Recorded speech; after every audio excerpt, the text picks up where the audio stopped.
Hey everybody, Rick here from Paxos Travel Guide. This week I'm talking about the post I wrote titled Paxos Holidays Part 1 Day 1 Getting to Paxos from the UK. Now, I have wrongly assumed that everybody is fully familiar with the trials and tribulations and things you have to go through to go abroad on holiday. That's a big assumption. Not everybody's as fortunate as I am to have done so much travelling. So what I decided to do was, I wrote a bit of a sort of travel diary when I was in Paxos. I wrote a daily journal, and the website originally was going to be a travel diary, but I don't think a travel diary is that interesting on its own. I think it was more important for me and for the success of the website to get out information about Paxos which people will find interesting. Anyway, I have gone with the journal idea. Day 1 is in two parts. Part 1, Day 1, and that's getting to Paxos from the UK. It's not actually getting to Paxos. The journey starts at home and ends in Corfu. Obviously that's a part of the journey. It's getting to Corfu is one thing, and then getting from Corfu to Paxos is another. So what's the post all about?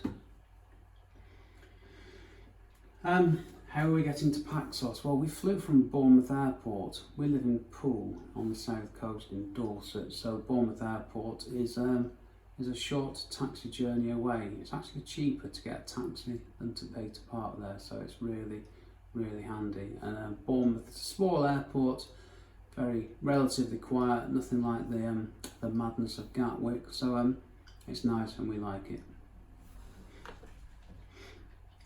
We set the alarm for 3:30 AM. Yeah, it's not great, is it?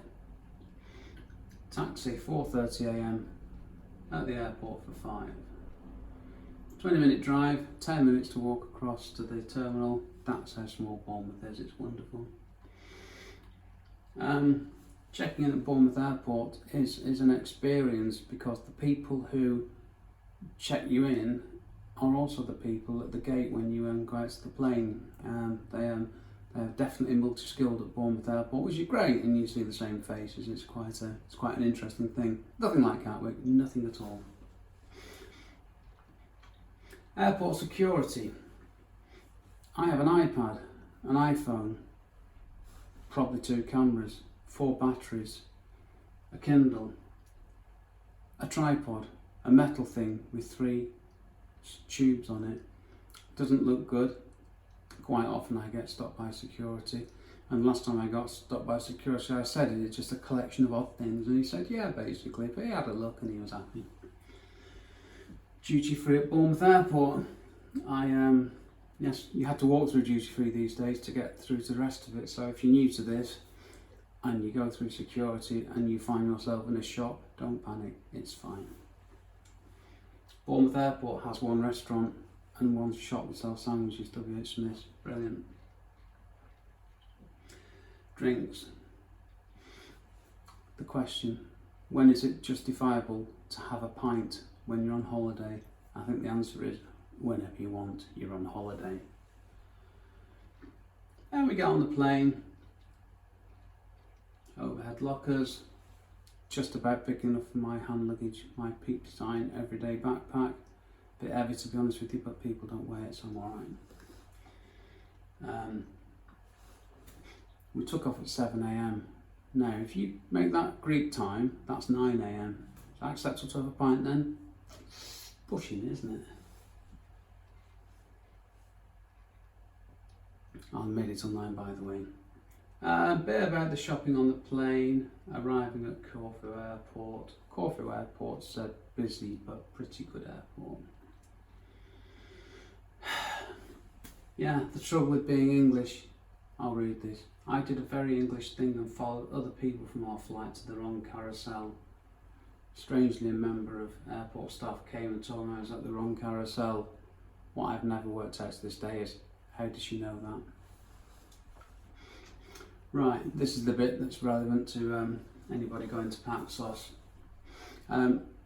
You fly to Corfu International Airport, and then you need to get to the new port, which is probably, well, it's too far to walk with luggage, to be honest. Yes, you can walk with luggage, but it'd be a struggle.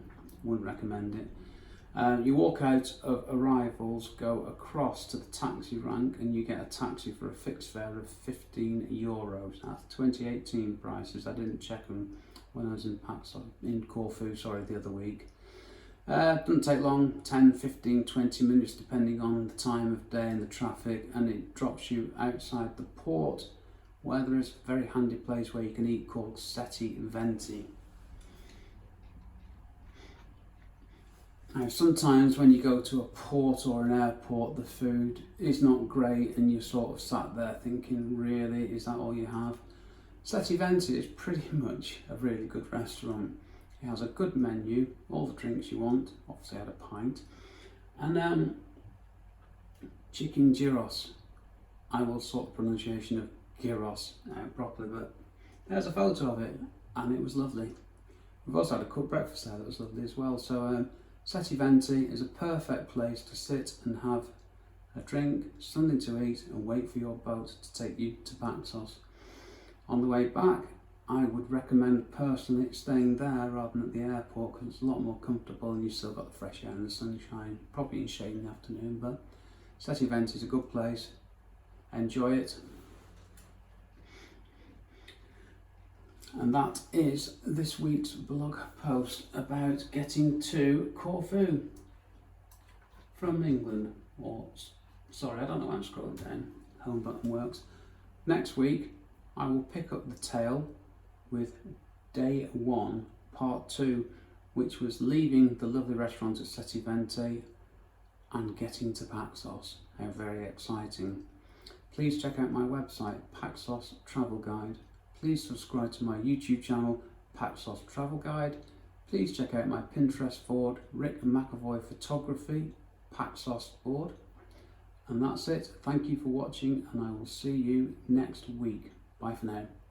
Or as we should say in Greece, but I haven't got my can of mythos with me, Yamas.